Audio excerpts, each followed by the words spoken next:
Welcome, everybody, to the NDSU, a fan-based podcast focusing on Montana State athletics. We're two dudes named Ryan from the state of Washington talking about our dear Montana State. We hope you enjoy.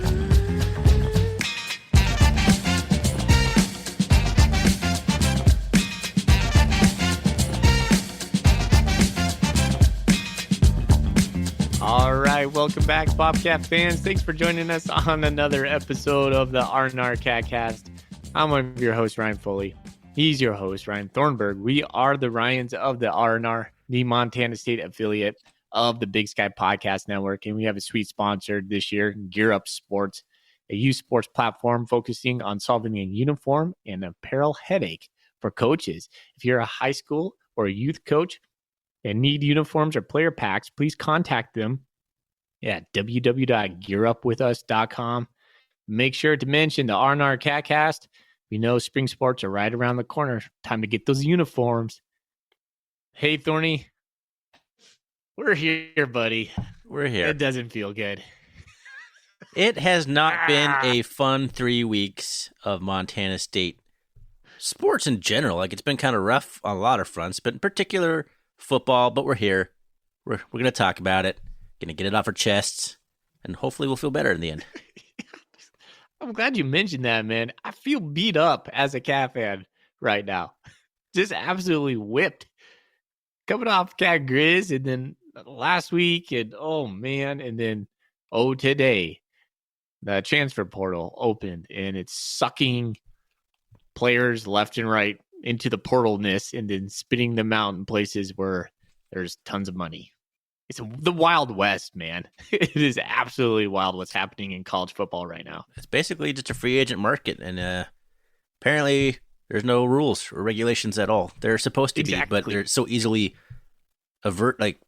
subverted that it doesn't matter. A coach just say, hey, he'll tell him his players, you go reach this player, you go call this player over on this team, and tell him we got something for him, and that way his hands are clean. It's awful. But it is what it is. So you gotta adapt or die. It feels different this year, though. It feels like the pinnacle of it, almost. Like last year, we weren't really worried about it. I guess maybe because we were still playing football at this time. That's one thing. Like we avoided this date. Last year, this would have been last year for us in part, but we avoided it because we were still playing in the playoffs. So well, now, I mean, if you read the Twitter rumors about North Dakota State players having anywhere from 3 to 6 of them having like 6-digit NIL figures offers on the table, I don't know if it matters now. I think it's gone every year. It's gotten a little bit more like outlandish, like more bold. Like teams just keep pushing it, and no, they don't get caught and pushing it. And this year, it's just Wild West. Because everyone realizes there's like no penalties for any of this. So now they're just straight up like offering deals. So you don't have to take it right away. You can still be on the team and just like, yeah, I'll take it. Just give me a couple weeks to finish playing with my team. I think the guys are probably already committed. You're not supposed to be able to do that, but I'm pretty sure. I don't know if it would have mattered. I think Montana State players, Rush Reimer, all those guys would have probably left regardless if we play football for 3 more weeks or not. Yeah. You can make an argument for that. Past seasons, you've been the guy who's been kind of pro portal or just pro decision for the player. I still am. It just sucks. There's supposed to be some regulations around it. There's just not. So I'm more mad at the institution failing it, have any sort of control over it. But players should be able to do that. So I'm still on the player side here. All right. You're not going to get me to ever say that players shouldn't be able to go transfer to another school and take some money. No, I'm not trying to get you to say anything. I just want to know how you felt on this, because way back when we used to talk before the R&R and transfer portal was starting, like you were very pro it. You're like, hey, the player should be able to do anything he wants, and that's when like a lot of feelings were being conjured up. Like, where's the loyalty in this? And he's not tough enough. He can't wait it out and wait his turn to play and all this stuff. And so there's all these competing narratives in the media and in our conversations. And I just wanted to know where you landed on this. Are you still pro player? And you are. I Yep, appreciate that. I am. Steadiness. I am, but I'm still grumpy that my team is being poached. So it's not a either or, but both and for you. Yeah, Like, sure. okay. Okay. All right. Well, thanks for that little banter, Yeah. listener. If you've never listened to us, thanks for joining us. We're two dads, two alums, proud alums of the Montana State Bobcats, and we continue talking about the Bobcats here on a weekly basis, and we give our takes on what we think's going on. So, No matter thanks for how joining us. tough it may be, and how sad we might be, how disgruntled we may be, we're here delivering that content. All right, Thorny. So we talked about the show rundown before we got on. I'm going to forget it all, but I'm going to guess we'll talk about North Dakota State. That will be the back end of the show. We'll get into the news, what's come on just recently, Golden Coolie questions, and I think that's it. There's no presser today. There was no Coach Vegan in front of the media, so there was nothing to report on there. Sounds good. Yeah, there's not much to talk about in the news in some ways, but there's some real big news to talk about, which we kind of just alluded to and complained about already. We'll give you the details in a minute. But first, you want to get into the Coolie segment? What's in our Golden Coolies? What's in your Golden Coolie? What's in your Golden Coolies brought to you by Wilbur Ellis. Go see Shea Richter and Company up in Fort Benton and the Golden Triangle for all of your farming and fertilizer needs. I've been sick since kind of Saturday, apparently both mentally and physically. So all I have tonight is tea, just some tea with some honey in it to make me feel a bit better. What kind of tea do you got? I don't know, some lavender chamomile, something or other, whatever was in the cupboard, which I just doused with honey. I had tea today. I've been on a tea kick. I'm not a tea guy. I'm more of a coffee guy. But this local coffee house next to our school, I skip school during my prep period, and I walk over there. And one day I was feeling kind of just under the weather. It was kind of like back when I was missing some of the episodes. And the lady goes, "Hey, I can make you something." And she made me this ginger turmeric tea with honey and then steamed coconut milk. I was like, okay, I'll try it. And it was delicious. I was like, so did it I help? go get those every once in a while. Oh yeah. Whether it helped me or not, mentally made me feel better. And it was just really good. I really enjoyed the steamed coconut milk. I've never had that before. And so I get it pretty often now. And it's a good alternative to coffee. And I like it. I like that ginger too. It's pretty good stuff. All right. I just took a swig of the Red Hook ESB extra special bitter.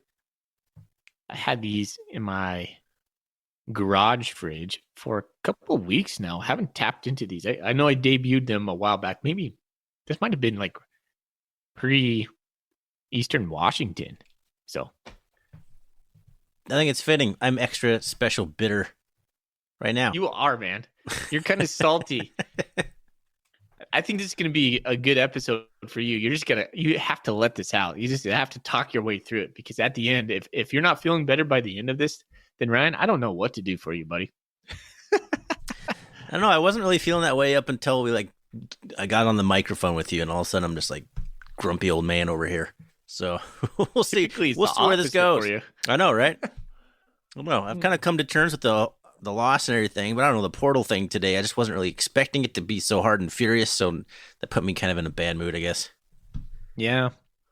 Well, capitalism. Yay, capitalism. All right, let's move on to the news, huh? All right, well, I'll pick one subject to talk about, and then you'll pick one. I guess we'll just go back and forth. How many are there? Jeff Choate, man. I just got to mention Jeff Choate. Jeff Choate to Nevada, head coach. You got to feel happy for Nevada. They're getting a good coach. Happy for Coach Choate. You mentioned you don't know how he's going to do in a sub-tier program. He's a builder. He's a recruiter. He's a motivator. I think he's going to do just fine. I think he'll probably do fine, but he enjoyed some amenities at Montana State comparative to the rest of the league and the rest of the national landscape that he's not going to have in Reno. So we'll see. But if anyone's going to bring that kind of stuff to Reno, I mean, Jeff Choate's going to be the guy for sure. Happy for Coach Choate. Yeah, he definitely deserves a head coach opportunity. Cheers to him. I suppose. All right. In other news, Boise State hired a coach, so that means Coach Vegan's sticking around. Cheers to that. Well, cheers to that. Yeah. Okay. I don't know. It was rubbing me the wrong way after the losses about missing Choate, wanting Choate back, memes of Choate. It kind of rubbed me the wrong way. So I don't know. Jeff Choate, whatever. Right? He's gone. He's not here. Exactly. Bobcat Nation is still way too attached to Jeff Choate. Yeah, they are. And I constantly remind myself, he left.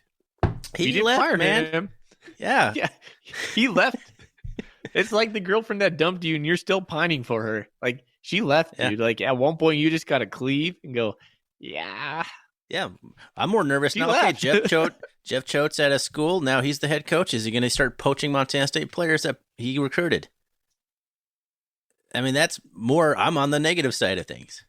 Yeah, you are. Are the guys that left today going to go join Choate over there? How many players do you speculate that are on the current staff right now, or not the current staff, the current roster that you think that could happen to? I don't know, probably not many. I would assume he might take more Texas guys. Oh yeah, I mean he'll try and do that too. Yeah, for sure. Guys who are like buried on the depth chart say, "Hey man, we got a spot for you. We're gonna build this program around you." He might come back to Montana State to pick some out of the coffers, but I'm not sure. I'm not. I want to assume Minnie would go, but you never know. It's wild right now. You don't know right now, man. You just don't know. It's wild. It's wild. I don't want to speculate on anybody else, so I'm not going to really name any names, but that wouldn't surprise me if one or two players ends up in over in Reno. All right. So let me paint a picture though for you though, Ryan, because I think I could maybe balance you out a little bit. Montana State sells out all their home games. We have a phenomenal fan base. Would a player want to play there? Yes. You bring a player to our home atmosphere, their socks are going to get blown off. Number 2, Bobcat Athletic Center. That thing's a beauty. Number 3, we're going to have an indoor practice facility done by this time next year, probably. That's going to be amazing. Like, there is so many reasons to stay around Montana State. Not only that, you get to be a Bobcat. I know you and I hold that dear in our hearts. Like, that's why we do this stinking podcast. But other guys feel that too, man. Players feel that. I guarantee it. Yeah, absolutely. There's plenty of guys that, I mean, we've talked about this. I've said this on the podcast before. Not many guys' dream school is Montana State or the FCS, period. Most of those guys coming out of high school wanted more than the FCS school. But we've had guys come to Montana State with that exact mentality, and they just fall in love with it, and they're Bobcats for life, and their best decision they ever made. And that's going to happen to every year to certain players. But there's always going to be guys out there that are always in the back of their mind thinking, I should be somewhere a bit better than this. Yeah, maybe. I get that. But if you look around the group of 5 schools, Montana State has pretty much everything they have and better in a lot of ways. We sell out our crowds. We have great home field advantage. We have great facilities, getting even better facilities. Like, I don't know what you walk around campus, take a look at the campus, look at the town. There's a ton selling Montana State. So no, and we put guys in the NFL too. Not at a huge high rate, but it happens. You can get to the NFL from Montana State.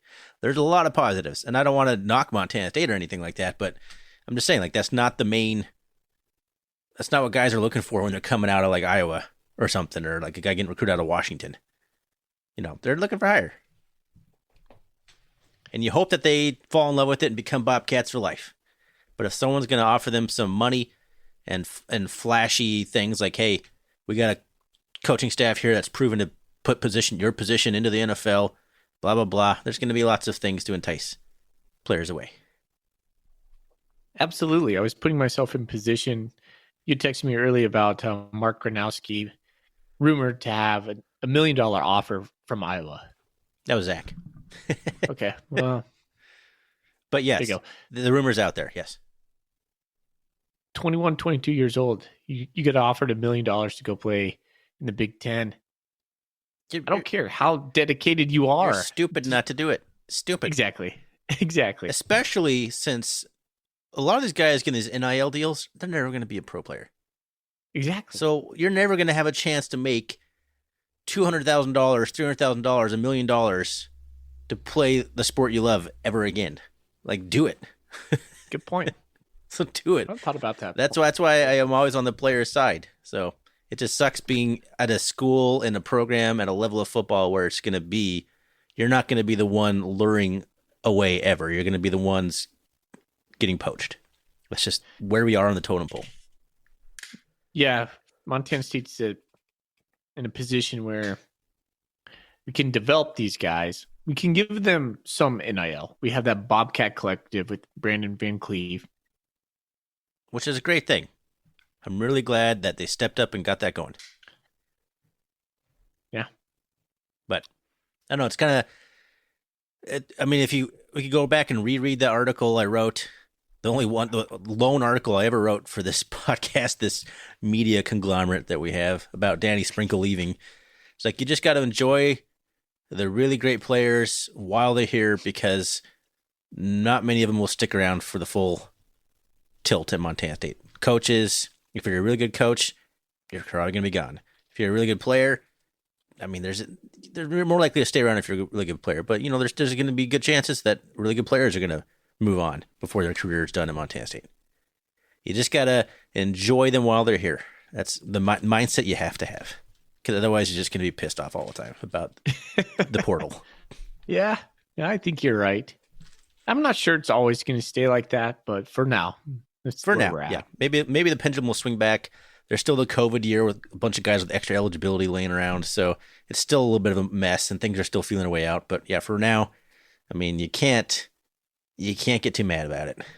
Speaking of a COVID year, there was I was watching the Idaho Vandals Southern Illinois game, and one of the defensive linemen for Southern Illinois was on his 8th year of college football. Party on, man. Van Wilder. If you can work it out, do it, man. Do it. The real world sucks. Stay in college as long as you can. Play the sport you love. Party on. Like, what are you doing though? You got to be doing grad school, right? He had like 2 grad degrees at that point. He took off his helmet, and this guy's a full-grown man, and he's there next to some freshmen. It's like 26-year-old guy. He's like a 19-year-old gray kid. Hairs coming in on the side. Just joking, but yeah, it was just 8th year. Who's the guy from Sac State that was doing that? Kevin Thompson. Yeah. Who retired when he still had a year of eligibility left. He could have played one more year, giving it one more go at UW, or transferred somewhere else. Yeah. Probably would have transferred somewhere else. Imagine that. And then being like trying to pick your college courses, your 8th year of college, and you're like, I don't know. That's what I'm saying. Like, you just like, I'm going to take elective billiards. Let's go play some pool. All right, let's. What are you going to do? What are you going to do at that point? What is your course catalog? What's your day look like? Yeah, I'm sure Kevin Thompson was wishing like the NIL money was back then, because he'd be like, I don't have anything going on. You want to pay me $150,000 to come to your school and play football? I'll take billiards. Get paid $150,000. Yeah, let's do this. Exactly. All right. Well, all this is leading into some actual news about the portal. Let's actually talk about why we're ranting about the portal right now. We had 3 offensive linemen announce their intentions, or announce they're going to enter into the transfer portal. Omar Abedian, Rush Reimer, and Jacob Kettles. And also Jace Fitzgerald, the linebacker out of Dillon. Mm-hmm. Dillon. I couldn't remember if it was Dillon. Yep. So 4 players. First day that the portal is open, have announced that they're going to transfer from Montana State into the transfer portal. And I imagine, especially Omar and Rush, they're going to have a new team real fast. Real fast. They probably already do. Probably already. That's what happened with Session, remember? Yeah. TJ Session, like he announced it, and then like it was like less than 24 hours he like announced he was committed to Cal.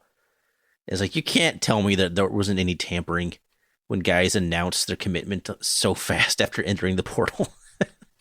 It was lined up. There's no way it's not. So I don't have social media, but you and Zach were texting me the pictures. It looks like these guys are using the same fonts. The person who put them together must have put all these together. Yeah. Which makes me wonder, is Montana State doing this for them? I don't know. I mean, it would be probably smart of them to do it, to help them out in any way that you can. What's that meeting like? Hey, Coach Vegan, can I speak to you? What's that like? I don't know. Is it awkward? Probably. I doubt it. I doubt it. Yeah. I don't know. I bet it is awkward. How can it not? Probably a tough thing Kind of letter to of say. intent. It all depends on how you're feeling, though. I mean, if you're wanting to get out because you don't like your situation or unhappy, then you're probably happy to go get it over with. Coach Vegan shame them as they walk out the door. Nah, man, Vegan's a nice guy. He would, like you said, he'd write the letter of recommendation himself, kind of guy. That's the kind of guy Vegan is. Is it once a Bobcat, always a Bobcat?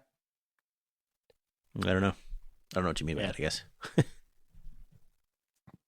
Will you hold the players who go into the portal, like Fonse, Bidian, Reimer? Do you hold them in high regard after they transfer? Not really, no. Yeah.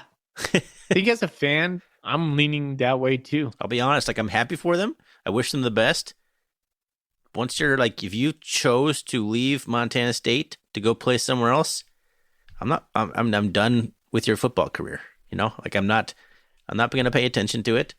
I'm not going to wish you ill will. It's like, you're not a Bobcat anymore, and you chose that on purpose. So good luck. And I'm done. Yeah. I was finding myself feeling that same way with Raekwon Battle. I loved Raekwon. He was like my favorite player. And now I'm like, I don't know. Like, kind of moved on a little bit. I mean, if he was playing this year, I would be watching highlights, just kind of checking in to see how he was doing a little bit. I'll admit, with Raekwon Battle, I would be a little bit more vested, I guess, for some reason. And I mean, I tuned into UCLA Cal a couple weeks ago because I knew Fonse, Glessner, and TJ Session were all playing the game. So I was like, yeah, I'll check in on those guys. How they doing? So there's a little bit of interest, I guess, but overall, I'm just like, it's like, it's not like you're dead to me kind of situation, but it's like you chose to leave. So yeah, it definitely taints to Fonse. You're like, you want to love the guy, but you're like, yeah, he left. Can you blame him? No. I think it doesn't diminish what his career was at Montana State, but it definitely like taints the legendary image of him in my mind. See, I think people should feel like full circle back to Choate. This is how they should feel about Choate as well. It's like these guys on Bobcat Nation who are pining after Choate, even to this day. Like, hey, dude, he left. He chose to leave. Like, this is like this. We didn't leave him. We didn't let him out the door. We didn't show him the door. You got to get over that. So, yeah. But it's the same feeling. It's the same feeling to me. Yeah, I agree, man. If they choose to leave,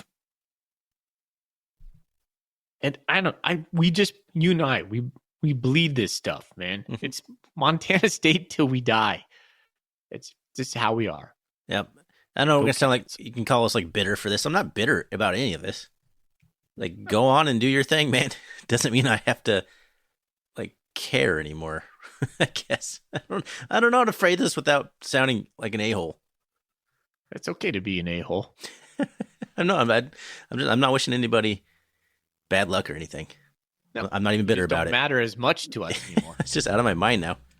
Out of my mind. Like Jeff Cho, like I see so many people congratulating him and staying like, and I get that. He was a really important figure and people really like him and he meant a lot to the program and made a lot of connections and people connected with him on a personal level and all that stuff. And so I get it. Yeah. I get it. But Like I loved Rush Reimer. He's one of my favorite players. Mhm. But now I don't care much. Like it is what it is. It taints my feelings towards him. Like, yeah, you chose it, man. That's on you. Thanks for the wins. Thanks for the blocking. But now you moved on. And that is being bitter. And I think that's okay. Because you and I grew up in an era, the old timers. Where's the loyalty? You know, there's still some of that inside of me. I totally get everything we talked about, but yeah, it's going to change it. And I think that's okay too. I wish him well. I really do. I wish him all well. Yep, same here. I have an idea. So maybe transition to this conversation into let's recognize the seniors. How about that? Ooh, do you have a list of them? I don't, and we didn't plan to talk about this. So I'm like pulling up the bio right now, like who of all of our seniors. So right off the bat, let's just start naming guys while I pull this up that we know. Sean Chambers. Golly. Man, love Sean Chambers. I love Sean Chambers, man. He grew into one of my favorite Bobcats. And the funny thing is here, now this is the other side of the coin. He was a transfer. So that's kind of funny to be chiding transfers and then also loving transfers at the same time. But one way is you're choosing not to be a Bobcat, and one way you're choosing to be a Bobcat. So there's a different appreciation, I guess. But yeah, man, he did a lot for the program, and I was ecstatic. Just the player he grew into, and the way we utilized him, and just watching him play football, man, it was a joy. And he was seems like such a good guy on and off the field. Such a good leader, such a good teammate. Voted captain at 2 different schools. He was a captain at Wyoming, captain at Montana State. I love the guy. Me too. Absolutely. Got to talk to him. You just get a feeling for a guy when you're next to him. Same feels that you just talked about. He loved being a Bobcat. I asked him that. That meant a lot to me. I was like, well, thank you, because you represent me. As a fan, what you do, you represent me. You represent my university. Absolutely love Sean Chambers. I kind of wish we used him more this season. Yeah. I kind of think we didn't tap his potential this season. Yeah. I mean, we've kind of bemoaned that and gone over that. So I'll just end that with I agree, but I don't want to get too much in the weeds on that. Just praising Chambers and what he did for Montana State. Who else we got down on the list here? Nolan Askelson, man. Number 41. Man. Had a hell of a senior season. Loved it. Loved watching him play, being a leader out there. Capped his senior year with the best game maybe he's ever had against North Dakota State. Not only that, he stayed healthy all season, which was like so cool. I'm sure he had some nicks in there, but those season endings, I don't think he missed any games besides being targeting call, which was the stupidest targeting call. Come on. Man, he played so good against North Dakota State. Yeah. Like, because the whole team the tackling was not, it was wavering, but he kind of led the charge back against North Dakota State, looking like, because last time I thought the tackling looked really good this season was like Weber State, and that we looked similar to that. Yeah. Guys wrapping up. Yeah, we'll get to that. He had 7 solo, 8 total, 3 tackles for a loss, and 2 sacks by himself. That's a great game. Gosh. Disruptive. Clevan Thomas, another guy transferred in. Yes. Took advantage of his time. I think he really grew into being like what we talked about, those guys that come in and like become Bobcats. I feel like Clevan Thomas is a Bobcat. Yeah, and we thought he was on his way out last year, and then he chose to come back. And then run it back. Like, yeah, let's go, buddy. I love that. Yeah, he was a tough competitor, man. He did a lot for the Bobcats. Hell of a blocker, selfless on the outside. Had a great touchdown against North Dakota State on a great play, by the way. That was a great play. Good to see him get one there at the end, too, to cap off his career. Ben Seymour's listed as a senior here, so I think Ben Seymour has exhausted his eligibility. He was in the program for quite a while, and he didn't really make much of a splash early on, but he really kind of developed, and I thought he had a pretty solid senior year. I think he really developed into, for his size, a pretty good all-around defensive end. A little undersized. He was as good as he was as good as he was going to be. Exactly. He maximized his potential. He has limitations with his like body stature and all that, but he was really good, man. He had a good solid year. There was a couple plays I remember this year where he had the high motor and he was chasing people down, like wrapping up. He had a good year. Did a job setting the edge. Lane Sumner, man, what a bummer way to end his career. But man, he was fun. He was fun to watch when he was fully healthy and churning out there for those few years where he was really healthy. He was a great Bobcat. Feels like one of those guys that's been around for a long time. He was on one of the episodes for what's the Josh Perkins thing they... Oh my gosh, I can't remember the name of it. Bobcat Lounge or something like that. I'm not sure what it's called, but it's at the R&R. He mentioned he's going to go on to law school and probably end up going over the hill, as he said. Happy to see guys like that go on and do important things. That's right. Good for him. Let's see who else is listed here. We got Derek Snell. Probably the saddest ending of all the senior stories here. Re-injures a previous injury in like practice or at the end of some game or something like that. And all of a sudden, Derek Snell's out. Period. He's done. It's like, man, what happened? He was one of my favorite all-time Bobcats. Can he get a red shirt? Can he come back? I don't know how much he played. I don't know if there'd be a possibility of like a medical red shirt. I haven't heard anything about that. So I'm just going to assume that his eligibility is done here for this conversation. If he comes back next year, then we get to praise him again for another senior send-off like we're doing right now. But he developed into such a dominant player. A little undersized coming in, but he filled out, got muscular, and he got mean. He was such a fun blocker to watch. He was just demolished people. I think he could carve out a niche in the NFL. He might not be a star. Let's be honest. It's crazy the way we used him, and I think that's why his NFL prospects are there, because, I mean, he was returning punts for a little bit. Gosh, yeah. Why? Like early season too, when everybody's healthy. I'm like, why is Snell back there catching punts? I know it was before Taco was back, so we were having some struggles, I think, back there. But he was returning kickoffs, punts. He was I don't know if he did any Wildcat quarterback this year, but he did last year. Just what a great player, man! I love Derek Snell. Small town, fullback, Alaska, gotta love it. Yeah, took the role of R.J. Fitzgerald, which. Another all-time Bobcat. Man. We've had such a good lineage of those just blockers. They just come here, and that's mostly what they do, and they block. And I love it. You got R.J. Fitzgerald, Curtis Amos, Derek Snell. We've had some guys, man. We're just going to love pounding you. Guys who just love getting in the mix. Mm-hmm. I love it, man. Well, if you're going to mention Snell, you got to mention Traden Pickering from Sunburst, Montana. Such a fun tight end duo, man. Those guys clearly loved each other and playing alongside each other. Roommates. I'm sure really good friends. Man, yeah, Pickering had such a good year. Bummed to see him get injured, but I'm glad he got to come back and play. He's really turned into a legit like receiving threat on top of his blocking abilities this year as a senior. 6'4", 246. I'm not sure he has any league hopes, but I think a team could use him. He's a big dude. So we'll see. Sunburst. Gotta say it one last time.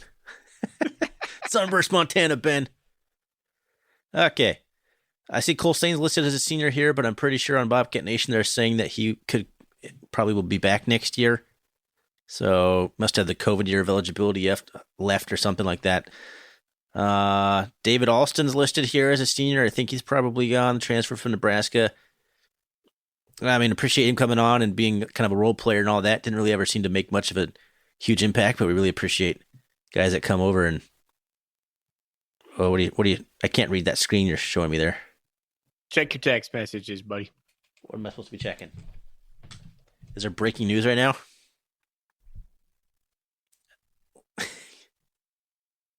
No, well, it's recording on my device. It gave me an error in the middle of, Okay. but it's recording on my device. Okay. So I'm sorry. Foley just texted me that he thinks the recording stopped, and he's correct. It did stop, but it should be recording onto my SD card over here. So my heart should was be okay. pounding there a little bit. We should be okay. When I was, I'm not going to edit any of this. I'm not going to edit any of this because we don't do that. So let it roll. We were talking about David Alston, a senior, transferred to Nebraska. Appreciate what he did here. Yeah, kind of one of those unsung heroes that you don't hear much about, but good role player. He had a really good interception game 1, Gold Rush, where he took it away from That's right. Seabass, I think. Yeah, I forgot about that. That was a really cool moment for him. But he did a really good job. All these guys that you keep mentioning, I'm like, man, they just got so much better as their time as Bobcat. I love seeing these guys go out on the way. Blake Heel, another one here. There's only a couple left, so we'll move through this and we'll actually start talking about North Dakota State. Blake Heel, man, he played a lot here too. Transferred from Tarleton State.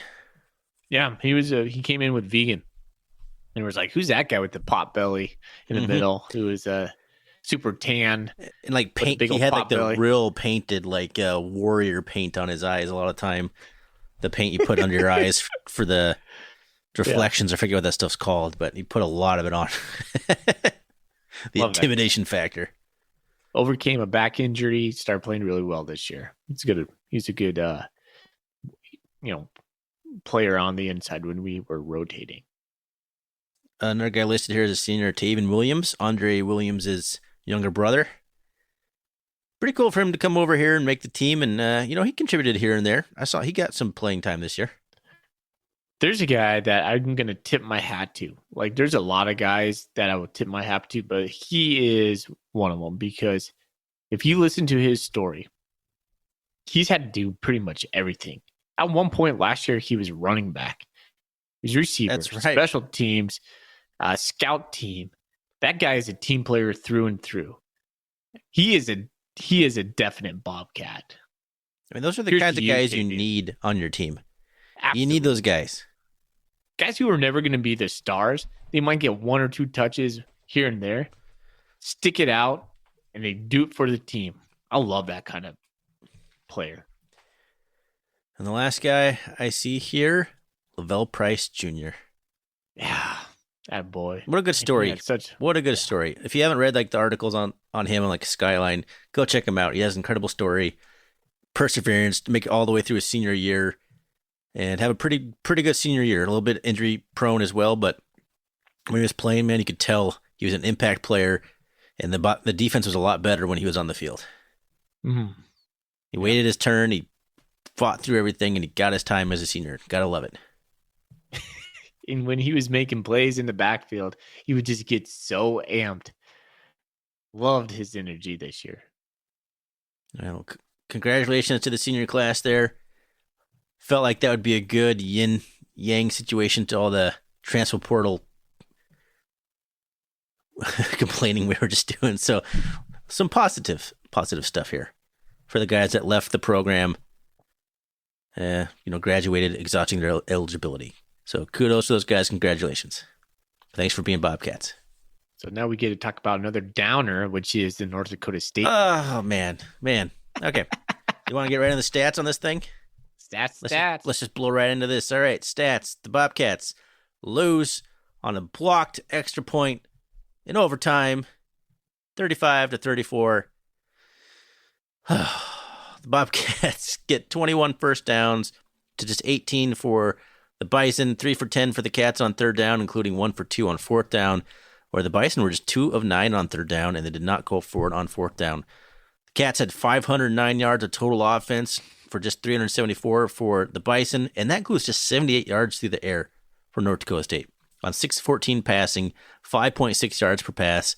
The Cats did a really good job of holding their passing game in check, but they got their running game going. So that's why they didn't really need to pass it as much, because they had 296 yards on the ground on 43 attempts. So they threw the ball 14 times, and they ran it for 43 times for 6.9 yards per carry.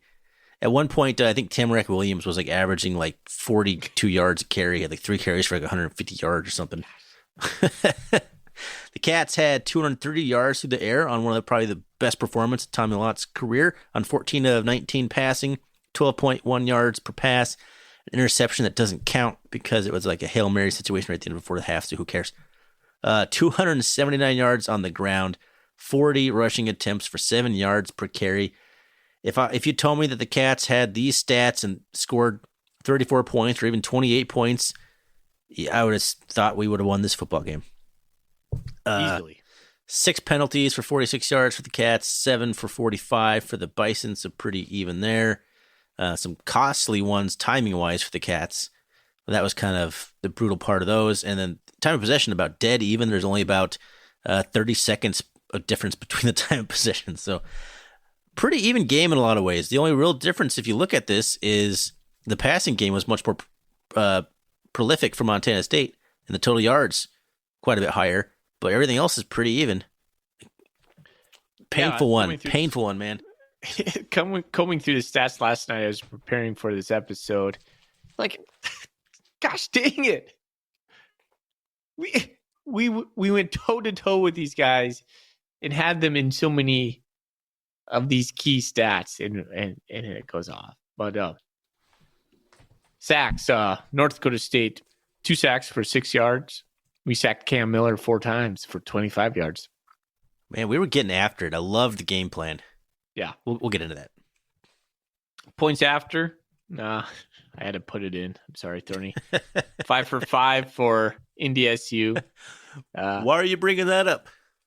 4 for 5 for Montana State. Field goals, 0 for 0. So they didn't attempt one, and we were over 2. And hold on here, Tony. Before we get into like any other discussions on this is not, hear this right now. We're not piling on Casey Coxman. This is not this. All right. That I'm not going that route. And I know you won't, because we don't do that. But it played a big factor in this game. All right. Yeah. Let's get into some statistics, individual statistics. That's what I like to do. Tommy was 5 for 13, 66 yards, and 1 touchdown through the air. He was 18 for 159 on the ground, the long of 76. Wait, what was his passing stats? 5 for 13, 66 yards. What game are you looking at? He was 13 to 17 for 204 yards and 2 touchdowns. Oh, that's weird. All right. Let's see what else I have. That what was his rushing stats you just said? 18 for 159. Okay, I mean that's right. Okay. Except you always use different stats than ESPN, but yes, that's close enough. But yeah, 13 to 17 for passing. I don't know where you got the 5. Yeah, that's weird. Is your 3 and your 1 together look like a 5? No comment.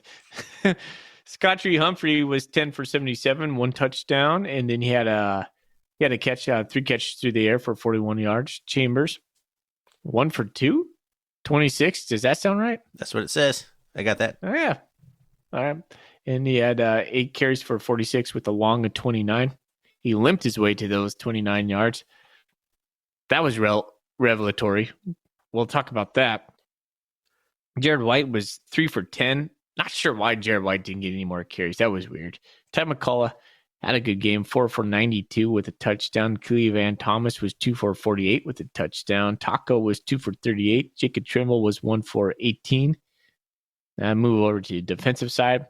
Danny Yu, 11 total, half of a tackle for loss. Askelson, again, 7 solo, 8 total, 3 tackles for a loss, and 2 sacks.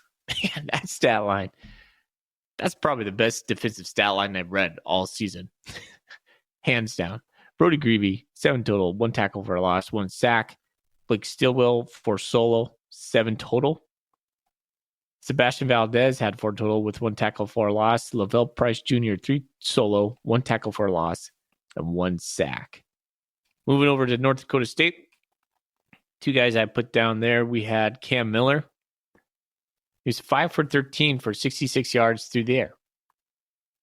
And then he had 15 carries for 40 yards and a touchdown, and he was sacked 4 times. Here's a killer one. Tamarick Williams, 11 for 163 yards, 2 touchdowns with a long of 75. There's your stats. The long runs, man. Brutal. So I did, hold on, before we get into the narrative, they had touchdown runs of 29 yards. Well, let's see here. They had a 3-yard touchdown from Cam Miller in the overtime. A 44-yard touchdown run, a 75-yard touchdown run, 29-yard touchdown run. Yeah. So most of their, I think 3 out of 5 of their touchdowns were big play touchdowns. Yeah. And they were all plays where we were sucked into the line of scrimmage. And then we took some bad angles. And just weren't aggressive coming up to making the play. And it was painful, man. It was painful to watch them bust to the line. There was like nobody there. It's like, what happened on this play? Like, what happened? It was weird. It seemed weird. How could we be so far? There's like no linebackers. There's like maybe one safety back there. Like, I know you and I talked about blitzing more, but we seem to be blitzing on like running downs. So, well, I'm never going to be apologetic about blitzing, but it seems like when those touchdowns were happening, we were in zero coverage. So you got man coverage, which is the safety in the back, and Blake Stillwell's got to make that tackle. So I'm not going to put that on Blake. That's a tough position to be put in. Yeah, that's what it's for, though. That's like you said, that's the coverage. That's his responsibility. But let's kind of go through this game. Cats strike first in this one, man. They looked good on that scoring drive. But was this the game where we had our first drive? We moved the ball down the field and missed a field goal. Is that how it went? Correct, a 33-yarder. Man, what a just bad omen. Right off the bat, marching the field down. You're feeling good about the way we're moving the football and running the football, and then we miss a field goal. I never saw that one. My computer crashed, or ESPN something in the ether. What happened on that field goal? That one, if I'm remembering correctly, it was wide right, but it looked like it was like right over the upright, so it was pretty close. And I had to actually wait for the referee to signal because I couldn't tell.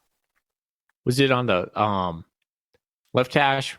Middle, right hash. I don't remember what hash it was on. Okay. But yeah, that was a good looking drive. Like, we moved the ball down the field. We had that little pass to Scotty Humphrey for 26 yards. Got right down. But same thing that's plagued the Bobcats all year, man. Like, once you get inside the red zone or even inside the 30-yard line, it's like our offense stalls. It's like we have to score from like 25 yards out or we're going to have a hard time scoring. Yeah. And that's been a problem all year. And I keep seeing like the red zone offense, how good we were percentage-wise, but it just doesn't feel like it was good. It seems like it's like unless we got down to like inside the 5, if we were anywhere from that like 15 to 30 range, we're like, ugh. So that was a bad omen right off the bat. But in terms of not punching it in, because I was afraid that in this game, like the Cat Grizz game, we were going to be able to move the ball between the 20s, but not punch it in or score any points. So right off the bat, that happened. Yeah, that was kind of a moment. It just kind of magnifies our kicking woes because we've been having them. Mm-hmm. You're like, oh, here we go again. Not the way you want to start out. But defensively, couldn't have asked for a better start. Yeah. They went 3 and out for 0 yards on the ensuing. They took over on their own, like 20 or whatever it was, after Kotzman missed the 33-yard field goal, and they went nowhere. And that was a really good omen because I think that was maybe a play on third down where we blitzed maybe, and you and I are like, yes, there it is. We got aggressive. We started blitzing. I don't know if that was on that first series or not, but it was definitely prevalent really early on in the game that we're going to be much more aggressive on defense, and I loved it. And it worked. It was working really well. Yeah. I had a couple guys texting me. They're like, hey, you called this, man. Sending the blitz. I was like, yep. It's one of the times Foley was right. Love it. I love when I'm right. So then that one, I think, Taco Dollar. Man, how do we get the ball? So I'm looking at this, but this is the next drive. We went 4 plays, -1 yards, but we were already on the 30-yard line. So I think it was a return by Taco. It says Taco returns for no gain. Did NDSU shank the punt? I don't remember that happening. I remember Taco just returning a whole bunch of nice returns in this game. Taco was huge in this game. He set us up with good field position a lot. But again, we go backwards and then we miss a 49-yard field goal. And that's a pretty long field goal. Yeah. And it was 4th and 11. You're kind of in that no man's land on the 32-yard line. Like, what are you going to do? Yeah. In hindsight, do you try and go for it? You don't punt it there. That's a stupid place to punt from. So all you can really do is try and go for it. So I don't know. I'm okay with the attempt there. If Kotzman makes that, he gets some momentum, he gets some confidence, and obviously we probably end up winning the game because we had 3 more points on the scoreboard. So I don't know. At that point, I was just frustrating, man. Like just the kicking game all year long. It's just been such a pain, and he missed it so far to the right, and it's like every other missed kick we've had all year, they're just shanked to the right. Like not even a chance. This goes back to the conversation of when Stones left last year, we dropped a scholarship. And I don't believe Montana State picked up a scholarship for a kicker. Sorry, everyone. I had to go real quick, so there's going to be an awkward transition here. I had to leave to take care of my daughter real quick, so we're going to try and get back into this conversation in the middle of it. I believe, Foley, you just made a point about not having a scholarship kicker on the roster. That's what I heard. That's crazy. I don't know if Hall has to have a scholarship. Yeah. So he's not a place kicker specifically, but I don't know what the kind of the deal was with him. Like, was he promised a spot for all kicking duties, like all 3 kicking duties, to get a scholarship to get him to come Montana State? I don't know. But regardless, the kicking situation just hasn't been good this year, and that's going to be a huge point of emphasis in the offseason. Yeah. Coach Beacon was clearly frustrated about it in the post-game press conference. I think Coach Victor Flores asked him a question about it, or somebody, and he was like exasperated. It was the most raw I've seen Coach Vegan ever be after that press conference. I didn't end up watching it, and I should go back and watch it, but yeah, it's something that you should go. But next drive, another 3 and out for the Cats defense. I mean, the game started off, the defense was doing their part, and the offense finally got it going on the next drive, and that's when we scored the touchdown. 3 plays, 63 yards, and that was capped off with a touchdown pass to Ty McCulloch. And you're feeling pretty good, man. Like, the Cats are looking pretty good. We're moving the ball. Yeah, we stalled out twice, but okay, we're up 7-0 now, so the stalling doesn't feel so bad anymore. It's a great pass, Ty McCullough, and Ty McCullough twinkle toes down the sideline. I loved it. I'm going to go rewatch this game because actually some of this isn't not. I'm not conjuring up what that touchdown pass was in my head. I was so nervous for this game. I was like pins and needles. So I might have to go rewatch things because I've just been so nervous that my adrenaline. It was a really good football game, man. It was like if you were watching this game as an FCS fan with no vested interest in this game, you got yourself a show. It was a very good football game, and I'm very happy with how the Bobcats competed in this. Yeah, I do want to say that. I was worried we're going to come out flat, and it's going to be more of the same, and some of the same issues that have plagued us all year did show up, but for the most part, I think we cleaned up a lot of the stuff. I thought we played really hard. We tackled really well. The offensive got a good push. The play calling was pretty creative and was working well. Tommy was throwing the ball around. For the most part, I thought we looked really, really good. A few breakdowns here and there, and we can get into those, including play calling here and there, tackling the long touchdowns. But overall, before we get too much further into this, man, I thought that just was happy with the Cats' effort, and they made a competitive and entertaining football game. Clearly the best we've played against North Dakota State. It's true. That is by far. By far. All right, keep going. I don't remember what happened on this one. So 4 plays, 2 yards. What the heck happened here? Yeah. Anyway, we punt the ball. We stopped them. Sorry, North gets the ball back here. They only go 6 plays and 25 yards, so they have to punt it once again. And I assume Taco had a nice return on this one, but couldn't get it going. That's where we had our first 3 and out. So NDSU finally answered with a 3 and out on their own defensively. When at this point in the game, it would have been really nice to get some more points and really put the pressure on North Dakota State. Because what ended up happening is it was a close enough game, they could keep doing their, like much like us, they could keep doing their bread and butter, which is run the football. We never built up a big enough lead to force them out of that. So we never got a 2-score advantage. Never got a 2-score advantage. We had several chances to do so. Yeah. Couldn't get it done. And this was one of them. We just went nowhere. We had a holding penalty. This was deep in our own end zone, I believe. And that's when Brendan Hall, I think, also had a pretty average punt for Brendan Hall, just a 33-yard punt. Shanked it. So that was gave pretty good field position to the North Dakota State, and they were able to capitalize. 5 plays, 39-yard touchdown with a little pass. I remember this. It was 3rd and 6, and that was that pass interference call where Askelson collided with who was it? John Johnson. They collided, and Johnson was down. Did Johnson come back in? He did. And Askelson also came back in. Played a great game, by the way. Yeah, John Johnson played really well. I'm glad that he's going to be a Bobcat again next year. He really came on the scene this year. I was pretty impressed with him. He's had ups and downs all year, but he's got a good ceiling. And I think he did hit him a little early. So I think the call was probably okay. But on 3rd and 6, that close, I don't know. I'm not sure you throw the flag there, but they threw the flag, gave 1st and goal for the Bison. They punched it in pretty easily, as you would expect. Any team 1st and goal from the 6-yard line should be scoring touchdowns most of the time. And a team like North Dakota State is going to. Yeah. So 7-7. And what do we do on our ensuing drive? 3 plays, 7 yards. Not the way you want to respond. We had an ineligible receiver down the field. What?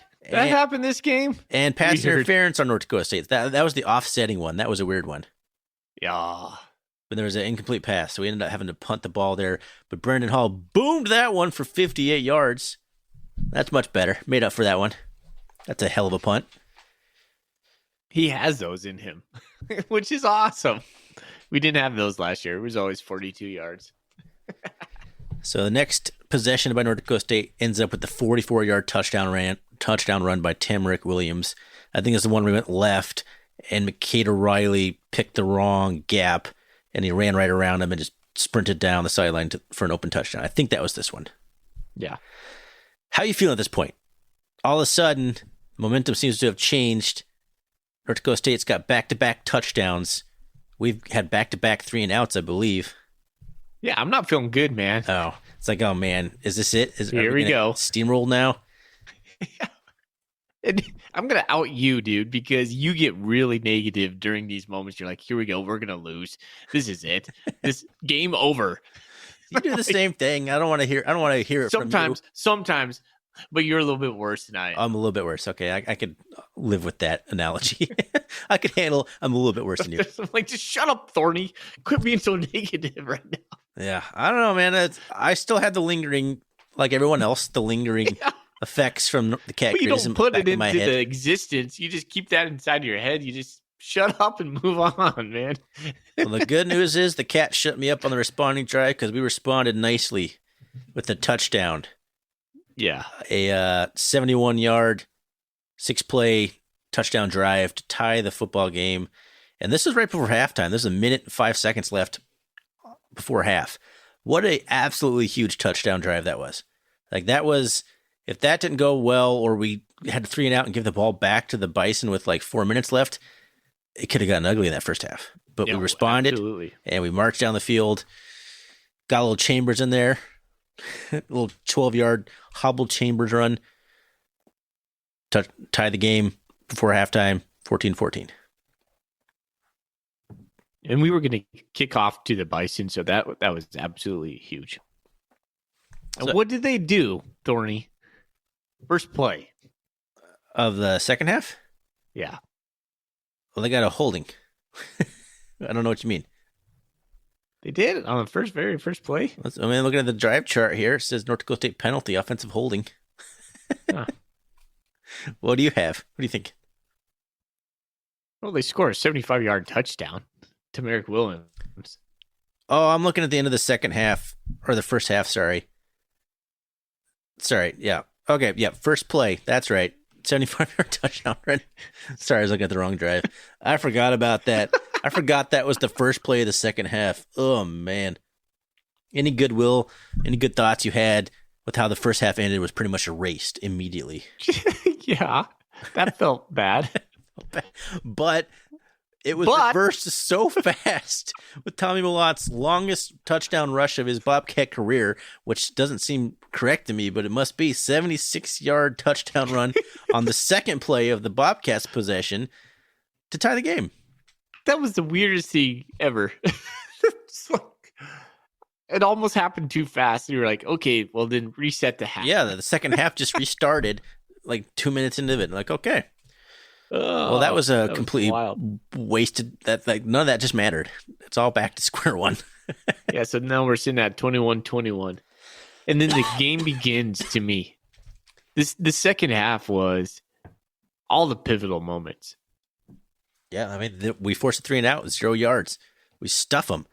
So finally, after they've had several long touchdown runs at this point, they had things going.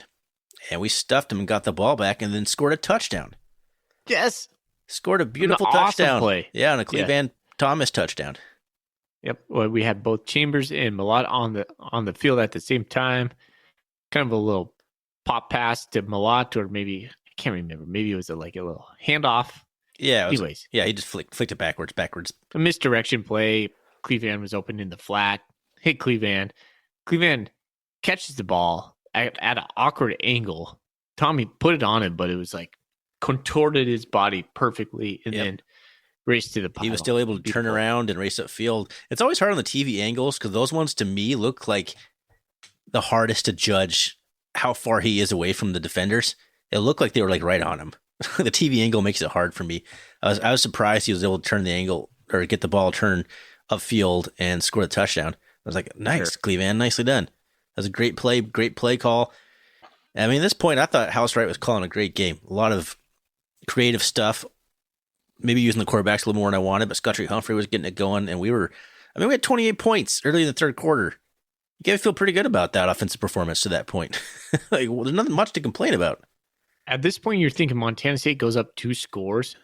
That's we right. We can get a stop and then a score again. Bedlam. This thing's in the bag. And we were so close. Yeah, and then we stuff them again, man. Exactly. We stuff them again, so then you're finally thinking, here it is. 2 scores on them. You got to put a lot of pressure on them. You got to do it. And then what happens? This is the one that ends. Is this the drive that? This is the one that. No, this is the one that in the end of the third quarter, where Scotty Humphrey we go for it on 4th and 2 after driving down the field, 47-yard drive. We give it to Scotty Humphrey. They can't tell on TV real well.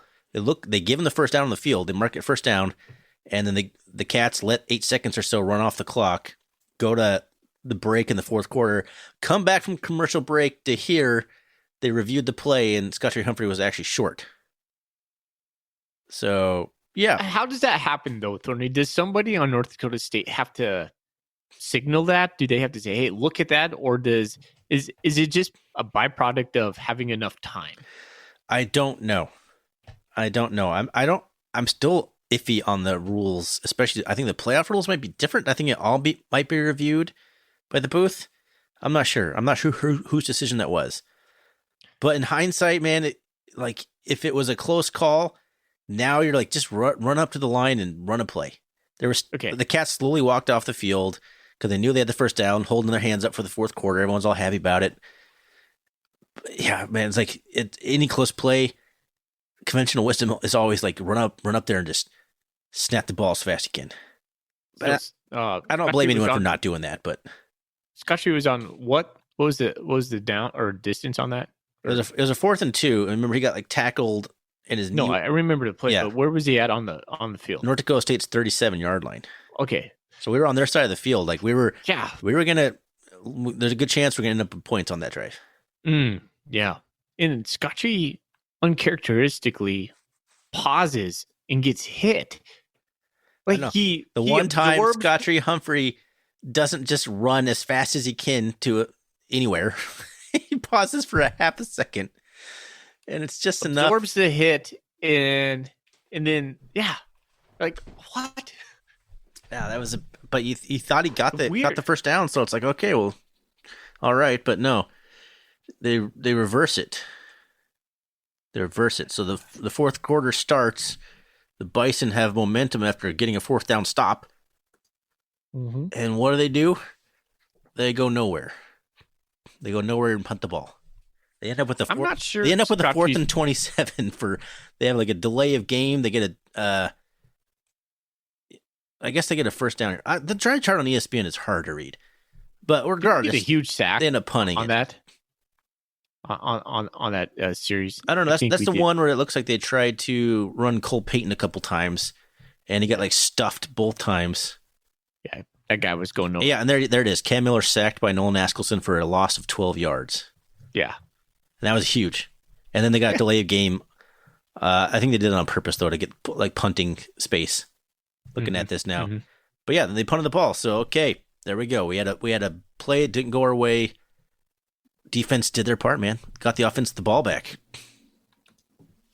And then the next drive is the infamous drive. The 4th and 1 call. Tommy Lant.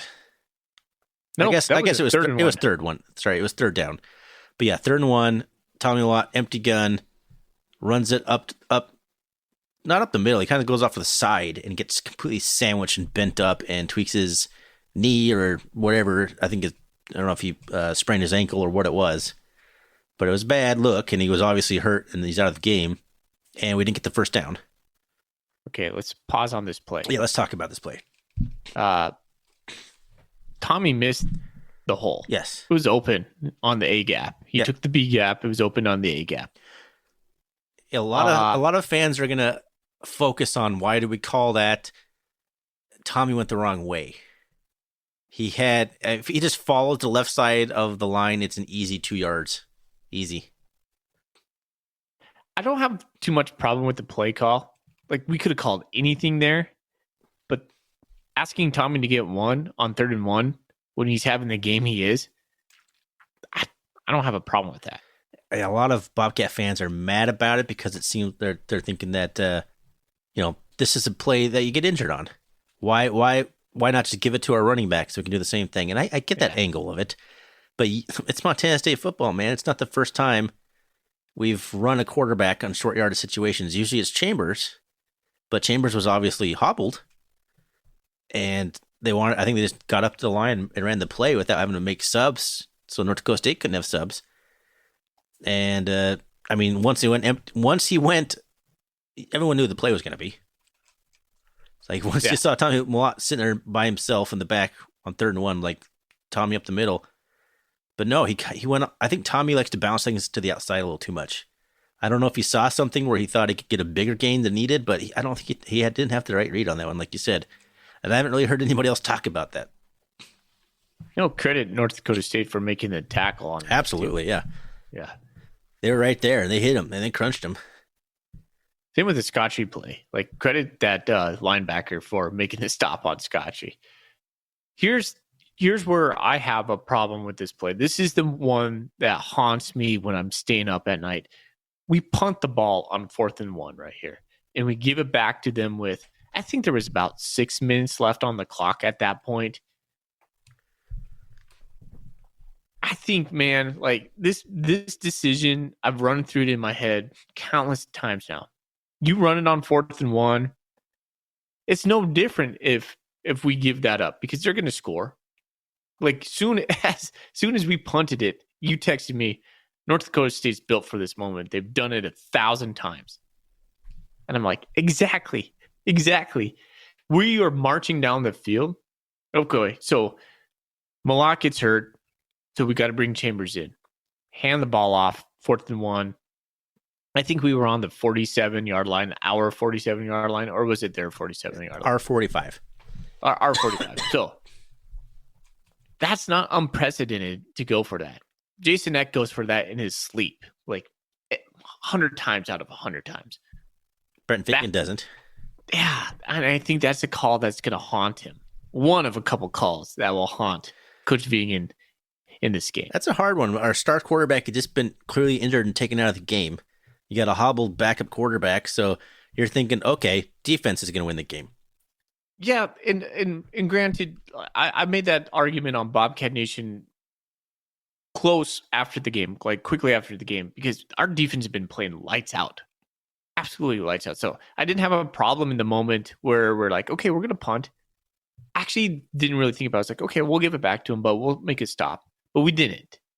And then I reflected back on that moment. I was like, man, if we would have went for that 4th and 1, I was like, wait a second, we're one of the best rushing teams in the nation. We can get a yard there. We can then bleed that clock. I don't know. What did we need? We probably could have had another 3 minutes off that clock, at least if we didn't get another first down. I don't know what happens after that. Yeah, I gotcha. But I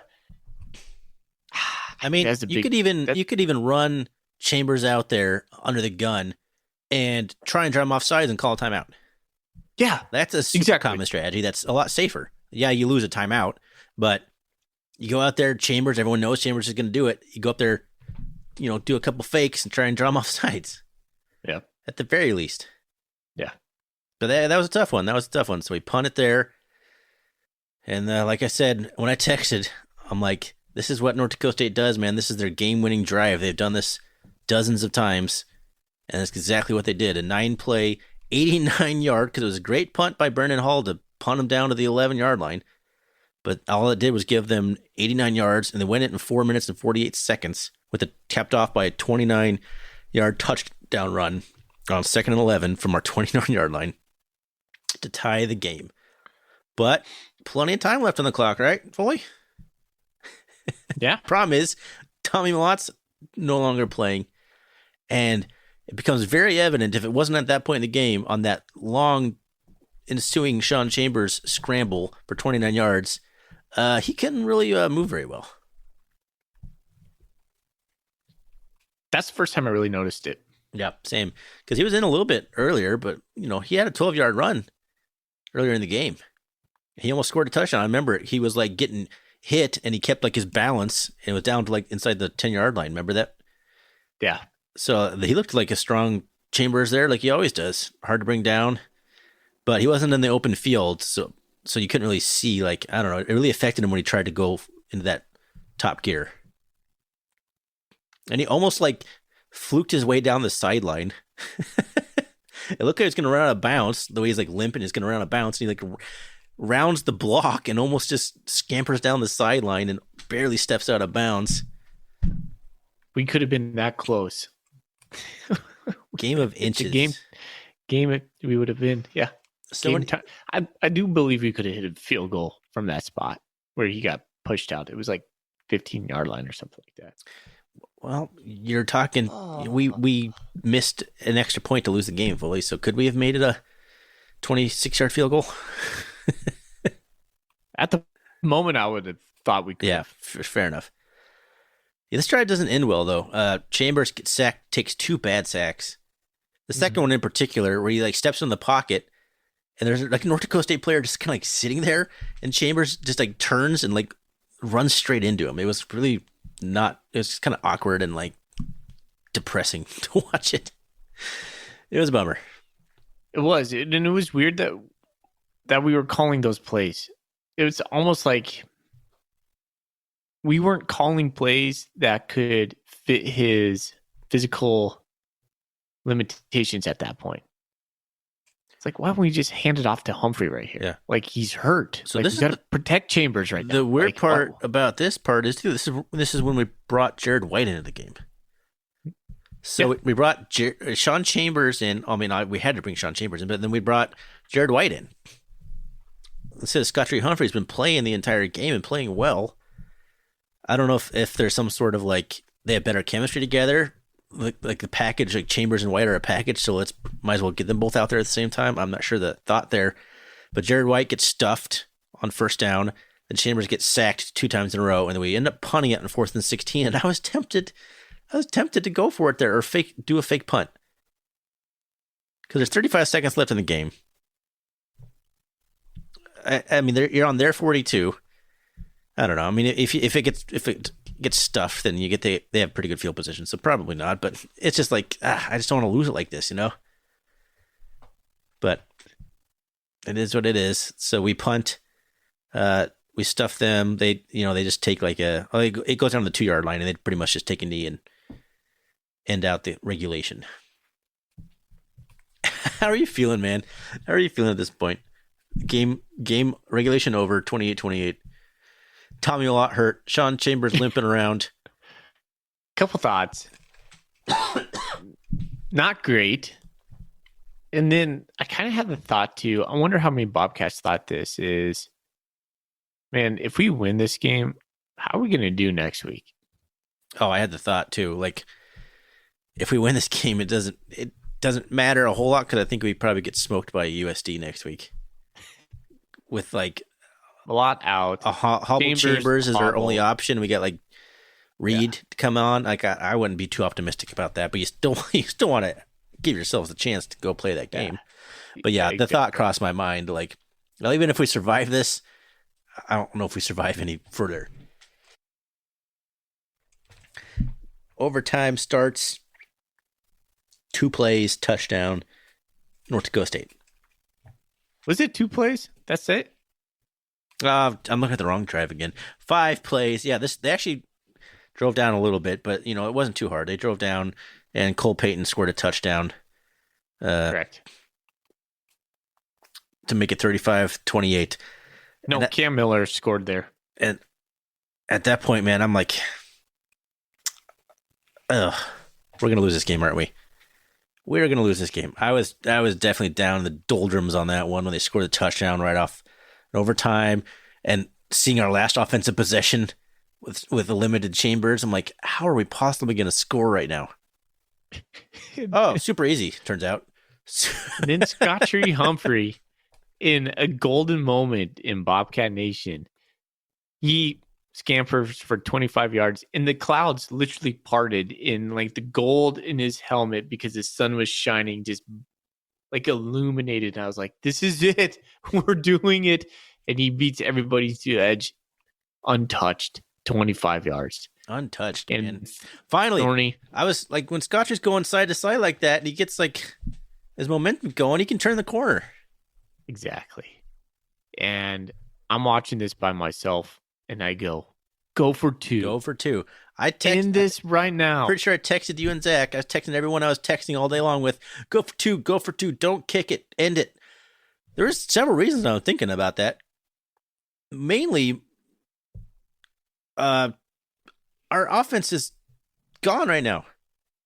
Yep. We don't have Tommy Malott. We have Sean Chambers who can barely walk out there. Yep. We just scored a touchdown. I don't know if we're going to do that again. Yep. Our defense is starting to give up some points a little bit. Yep. I think they're getting worn down. End the game now. You have the momentum. You have the momentum. I wasn't even so concerned about missing the kick. The thoughts in the back of my head, I was just more concerned about we can't keep going toe-to-toe with them in the overtime. We're going to lose that way. We got to end it now. Yeah. I was thinking Chambers is hurt. Now's the time. End this thing now. Because we're just going to try to hold on. The momentum, we just rocked the stadium. 1 play, 25 yards. Let's put these guys in the body bag. Can you imagine Bobcat Nation exploding on a converted 2-point conversion to win that game? It would have been chaos. I've imagined it thousands of times since Saturday because that's what I wanted. I have so many plays. It's a simple handoff to Humphrey doing the same play. I don't think they could contain him. No. That guy had so much juice. Get him back in the formation, just run it to him again. No, he's not going to get tackled for a loss. Here's the thing, Thorny. Here's the stinking thing. You go for 2 and you live with the result. That's what you do. If you get stuffed, you get stuffed. You and I can swallow that pill because you go for it. You're like, it makes total sense. It makes total sense. 100% You can of the time. justify that decision all day, every day. Exactly. Oh, man. Thorny, you got to go back, watch Coach Vegan. Victor Flores, his very first question, he asked Coach this, and Coach almost went off on Victor. Coach is the most even-keeled dude. You know how he is in these. He never gets... He looks at Victor like, are you kidding me? You just asked that? Of course, hindsight, I should have gone for 2. And then he composes himself and then talks through it a little bit. And then at the very end, he's like, that was a good question. Yeah. He kind of apologized in a non-direct way. It was the question on everyone's mind. This is not going for it on 4th down and not going for the extra point here, or the 2-point conversion. Yep. These are the big 2 plays that. Yep. And everyone's in my mind. Yeah. And everyone's going to, point to the Tommy Law injury too, but I don't hate the play call, like you said. So we had chances to win this game regardless. Yeah. Even after that happened, there were still chances to win this football game. My voice is starting to go because I'm sick, so I'm going to start getting a little more hoarse here. All right, well, we can end this thing, but... I don't want to end it. I'm still... I don't know. The NDSU monkey's still on our back, which means we just got to get it off. Yep, next year. This is was it 3 of the last 4 or 4 of the last 5 times they've eliminated us from the playoffs? Yeah, 4 of the last 5. Pain. We finally got him at home. We finally had the chance to take him down at home. And we looked like, honestly, I thought we looked the better football team for the majority of this game. The biggest problems were the couple defensive breakdowns that led to big, easy touchdown runs. Those guys weren't making moves. They weren't making cuts. They weren't running over people. They got the ball, and there was a hole, and there was nobody there. Yeah. It was painful. That's like a defensive breakdown. Wow. So we had him, man, and it was a pain, and kudos to North Dakota State. That last drive they had to score the touchdown and tie it for regulation. That's what good teams do. But I hated that. I hated the fact that you texted me at the beginning of that. North Dakota State's built for this. They've done it 1,000 times. Damn it. Damn it, Thorny. Yep. And I was hoping I was wrong. I was hoping this is the time that it didn't end their way. Well, and then we went into that kind of prevent mode. And that's the thing that bugs me the most about that kind of moment. It's like, that's when you bring the house. That's when you bring the most pressure. I hate to admit it, but that's when the Grizzlies do it. Yeah. Fair enough. And they live with the consequences. You be the most aggressive in that moment. You're like, okay. And it had been working. We had put Cam Miller on his butt 4 times that game. And then we go soft. You're just like, no. I know you want to keep everything in the front. But we were ahead. We were ahead 7 points at that point. A touchdown. Man, put him on his butt, man. I'm looking at that drive of theirs. I didn't really realize it at this point. They threw 1 pass. Run for 4 yards. Run for 17 yards. Run for 6 yards. Run for 6 yards. Run for 13 yards. Run for 1 yard. Pass complete for 14 yards. Run for -1 yards. Run for 29-yard touchdown run. They just ran the ball. That's all they did. Yeah. Because it had slowly been working. All right. And it ends, and instead of having our glorious 2-point conversion moment in the sun bouncing off of Scotty Humphrey's head, we have the Bozeman block, as the Bison have called it, and now we're just sad. Our season ends. I want to talk next. We'll do another episode about season recap. I want to talk to you about expectations for this season, where they were, and was it a disappointing season for expectations? Maybe talk a little bit more about that kind of stuff. But I think for this episode, I think we're probably calling it good. We're running close to an hour and a half here. Yeah, let's just get out. And I'm getting tired. And I think that's about all I want to say about this game. We need to talk, what we expect going forward. What would you like to see? All that stuff. There's still a lot on the bone. We got to We got a hit. Anything else you want to talk about this game, though, before we get onto that kind of stuff? Man, I felt sad, really sad after that, and It was a tough pill to swallow. it was. Man, we competed so well, and to end on such a lame way, a blocked extra point on a line drive kick. Yeah, it was a bad Coach kick. Ince mentioned, he's like, yeah, we noticed that they had been having problems with their points after on film, that little low trajectory, and they put their 6'8" backup offensive lineman out there because of that, and they rolled it right, man. They knew they took a gamble and they hit it. Well, it's not even a gamble. There's no gamble in putting, like, the gamble is to make the extra point like most teams do every time. So there's no gamble. I guess you're right. There's no downside to it. But they scouted it well, and they made a good decision, and we just didn't execute. So just disappointing way to end it. Disappointing way to end the season. It ended like that, man. It was like the highest of highs. Humphrey scoring that 25-yard touchdown, and then the lowest of lows right there. And then it was like, you can't do anything. I was like, I sat there, looked at the TV. I was like, but there's no but. It was just over. No. And you're just like, those ones are the most ones that the moments that are like just pure disbelief.